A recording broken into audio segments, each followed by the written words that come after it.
Kawan-kawan, kembali kita akan mendiskusikan perang Ukraina, dan kali ini kita akan melihat dalam perspektif critical political economy atau ekonomi politik kritis. Apabila pada diskusi kita sebelumnya kita sudah melihat persoalan ini dalam perspektif kepentingan dari unit politik yang disebut sebagai negara, dan bagaimana selanjutnya hal itu berhubungan dengan konstelasi geopolitik, maka dalam konteks ini ketika kita membicarakan tentang ekonomi politik, critical political economy, kita melihat pertarungan atau perang Ukraina ini dalam perspektif di mana dinamika ekonomi bertemu dengan dinamika politik sebagai suatu arus besar proses sosial yang dibentuk oleh pertarungan kekuasaan. Dan selanjutnya kita juga akan melihat tidak hanya pada perspektif konstelasi atau pertautan dan pertarungan kepentingan di antara negara-negara berbasis national interest, tapi juga kita akan melihat hal itu dalam kombinasi pertarungan kekuasaan yang menghubungkan antara pertarungan antara negara-negara dengan pertarungan antara kepentingan mereka yang memiliki akses terhadap kapital, modal, dan kemakmuran dalamnya. Nah, kalau kita lihat bahwa dalam konteks politik global yang berlangsung pada saat ini dan tentu juga pada era sebelumnya sampai saat ini, maka kita akan menyaksikan bahwa kekuatan utama yang menentukan bagaimana arus ekonomi politik itu bekerja adalah kekuatan yang berbasis pada formasi rezim liberal, di mana di dalamnya negara berfungsi memfasilitasi kepentingan dari kekuatan-kekuatan yang memiliki akses terhadap kapital dalam rezim liberal tadi. Nah, di sini terhubung dengan perang Ukraina ini juga tidak bisa dilepaskan dari proses yang panjang, yang dalam konteks ini kita akan melihatnya dalam bagaimana konflik dan perang ini adalah klimaks pada era sekarang terkait dengan konstelasi pertarungan global yang disebut sebagai perang dingin. Nah, perang dingin ini dibagi dalam 3 babak dalam konteks ini, di mana kekuatan dominan yang berbasis dalam rezim liberal tadi yang berusaha mempertahankan kepentingan pemilik modal dan sirkulasi kapital kemudian tidak dibatasi oleh political constraint, ini kemudian hadir dalam 3 fase perang dingin. Ya, perang dingin pasca Perang Dunia Kedua yang kita tahu, di mana fase pertama yaitu pada pasca Perang Dunia Kedua sampai sekitar pada era akhir tahun 60-an. Setelah perjanjian Yalta pasca Perang Dunia Kedua itu membagi politik berdasarkan pada kesepakatan di antara pemimpin besar, yaitu Inggris pada waktu itu di bawah Churchill, terus kemudian Presiden Amerika Serikat Franklin Delano Roosevelt, dan Soviet yaitu Stalin. Ini kemudian membagi setidaknya pada 2 kutub, yaitu kutub kapitalis liberal dan kutub sosialis. Nah, dalam kondisi ini maka kutub liberal yang sebelumnya ini kemudian membangun kemakmuran dan kekuasaannya berdasarkan pada sistem yang disebut sebagai imperialisme. Pada pasca Perang Dunia Kedua, pada fase Perang Dingin pertama, ini sedang mengalami kondisi kelemahan. Jadi melemahnya kekuatan-kekuatan imperialisme. Nah, mereka harus bernegosiasi, harus membangun konsensi dengan kekuatan-kekuatan arus bawah yang berbasis pada kekuatan buruh, pada serikat pekerja, pada kekuatan-kekuatan marginal, dan kemudian di luar negeri dia harus kemudian membangun kesepakatan dan menghormati kedaulatan politik untuk mengelola negara dari negara-negara dunia ketiga yang baru lepas dari kolonialisme dan juga mereka harus menghormati dan juga harus sama-sama bersikap konsisten dengan kekuatan-kekuatan sosialis komunis yang kemudian berkutub di Rusia. Nah, ini kemudian pelemahan dari kekuatan-kekuatan kapital ini kemudian memunculkan desain yang disebut sebagai corporate liberalism. Corporate liberalism ini mereka harus menahan dirinya untuk melakukan ekspansi berbasis pada kepentingan profit dan kapital. Nah, fase ini kemudian masuk pada selanjutnya, kemudian kita mengarah pada fase Perang Dingin kedua. Nah, pada fase Perang Dingin kedua ini,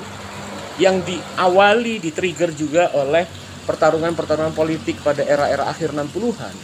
di mana kemudian political sovereignty dari negara-negara dunia ketiga itu sudah mulai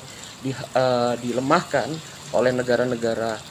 kapitalis, yang seperti kita tahu misalnya di Indonesia pada tahun 1966, terus kemudian juga di Chili pada tahun 1973, dan negara-negara Amerika Latin selanjutnya, yang sebagian besar sebetulnya berbasis pada pengamanan terhadap kepentingan kapital dalam konstelasi politik otoritarianisme. Nah, selanjutnya fase Perang Dingin kedua ini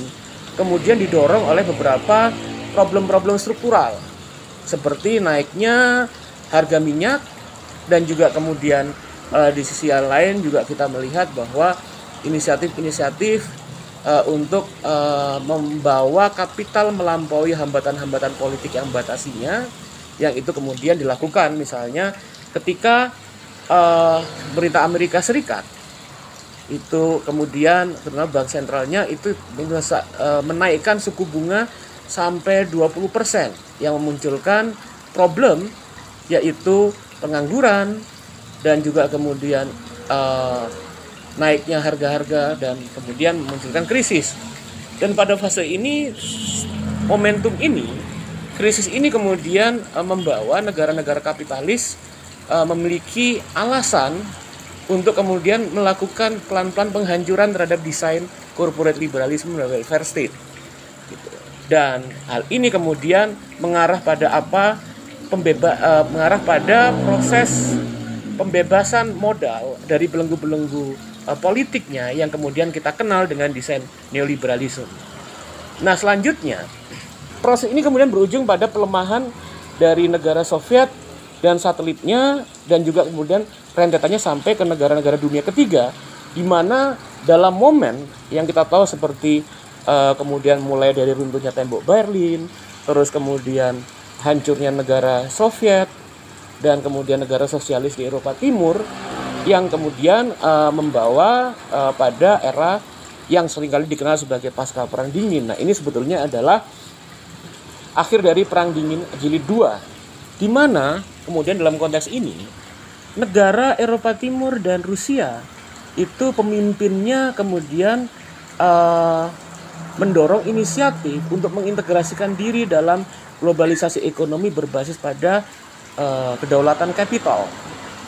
di mana reformasi politik, demokrasi liberal, dan reformasi ekonomi berbasis pada desain ekonomi pasar itu dilakukan gitu. Yang kemudian justru akibat yang tidak terpikirkan sebelumnya adalah kehancuran dari daya hidup dan kekuatan ekonomi dari negara-negara tersebut, seiring dengan pola privatisasi dan pelemahan konsolidasi ekonomi di negara-negara tadi, sehingga reformasi ekonomi alih-alih membawa proses transisi pada kehidupan ekonomi dan politik lebih baik, yang terjadi justru kemudian semakin melemahnya kedaulatan negara post-komunis, yang mana hal itu kemudian diikuti oleh ekspansi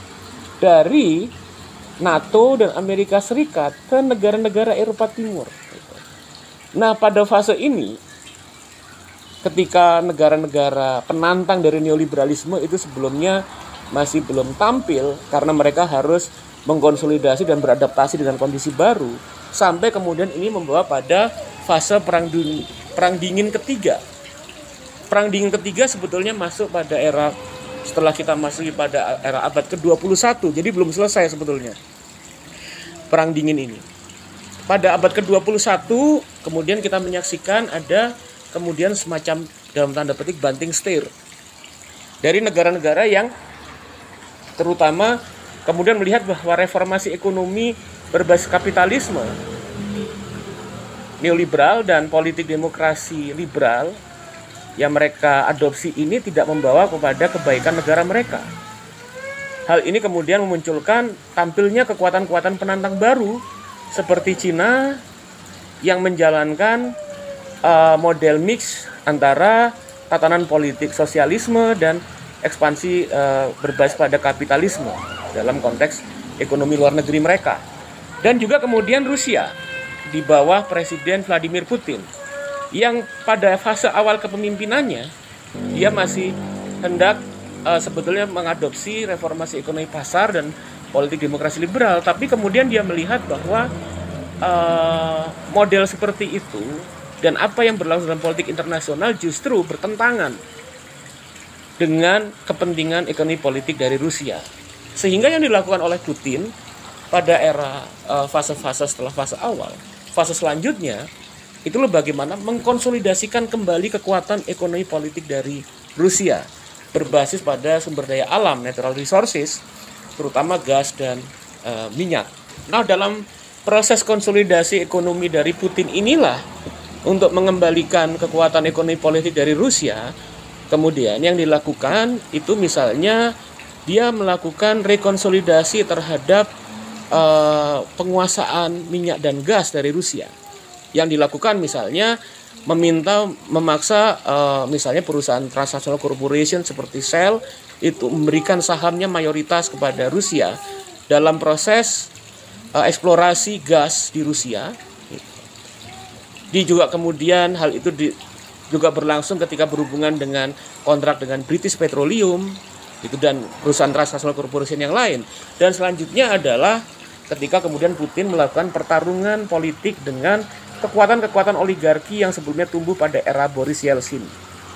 di mana kita tahu misalnya hal itu salah satunya berujung pada pemenjaraan dari oligarki migas namanya Michael Khodorkovsky, gitu. Yang itu sebetulnya adalah implikasi dari bagaimana Putin melakukan konsolidasi migas bagi negaranya, gitu. Nah, dalam kondisi ini maka proses ini terjadi dalam konstelasi pertarungan dari rezim ekonomi politik dari rezim capital neoliberal Eropa Barat dan Amerika Serikat yang melakukan ekspansi perluasan di Eropa Timur dalam rangka untuk memperluas, menjaga agar kemudian arus dari sirkulasi kapital terus bekerja, yang mana kemudian hal ini ditanggapi, direspon oleh Putin di Rusia dan juga sebetulnya negara-negara penantang neoliberal yang lain seperti Cina, terus kemudian Brasil dan negara-negara yang lain, gitu, yang kemudian mencoba mempertahankan kedaulatan politiknya dalam formasi state capitalism. Nah, dalam kondisi seperti ini, beberapa proyek-proyek strategis misalnya pipa gas itu terhubung dengan jalur Ukraina. Itulah yang menyebabkan mengapa kemudian Amerika Serikat bersikeras meskipun ditentang oleh beberapa negara strategis NATO seperti Jerman dan Prancis untuk memasukkan Ukraina dalam NATO. Hal itu berhubungan dengan kepentingan ekonomi Amerika Serikat dan membatasi perluasan konsolidasi ekonomi politik dari Rusia. Sementara di sisi yang lain, Rusia itu menolak proses tersebut terkait, dan itu berhubungan dengan pertarungan NATO, Amerika dan Rusia itu berhubungan dengan konstelasi politik domestik di Ukraina, di mana kemudian Rusia melihat bahwa upaya NATO ini membatasi kepentingan ekonomi dari Rusia terkait dengan jalur pipa gas yang menghubungkan bisnis gas Rusia sebagai saat ini eksportir gas nomor 2 di dunia, gitu, untuk terhubung dengan Jerman dan negara-negara Eropa Timur yang lain. Ketika kemudian hal ini dianggap sangat mengancam, karena kalau kita tahu pada tahun 1921 sebetulnya sudah ada latihan militer dan provokasi terhadap Rusia yang dilakukan oleh Amerika, NATO dan Ukraina, dan kemudian berujung pada bulan September 1921 pada bulan September 2021 Zelensky ke Amerika Serikat, ke Washington untuk menyepakati perluasan Ukraina masuk ke dalam NATO, maka ini kemudian direspon langsung dengan invasi Rusia ke Ukraina pada Februari 2022. Nah, di sini kemudian kita bisa melihat dalam arus panjang bagaimana dominasi dari kekuatan kapital dalam rezim liberal dan neoliberal itu memperkuat posisinya berhadapan dengan penantang-penantangnya, maka kita bisa memahami lebih jauh bagaimana pertarungan di Ukraina ini bukan hanya persoalan politik Rusia dan Ukraina, tapi bagaimana perluasan kepentingan-kepentingan ekonomi politik dan bagaimana arus modal kapital dalam konteks politik global itu bekerja. Nah, rekan-rekan, setidaknya seperti itu sekelumit pemahaman tentang bagaimana perspektif ekonomi politik kritis melihat persoalan perang Ukraina. Dan selanjutnya kita akan membahas tentang corak gerakan demokrasi yang bekerja baik di Ukraina ataupun Rusia. Dan apa ini hubungannya dengan konstelasi politik dalam konteks domestik dan global pada episode selanjutnya. Nah, pada episode kali ini kita cukupkan pembahasan. Terima kasih, jangan lupa terus mengikuti. Sampai jumpa teman-teman.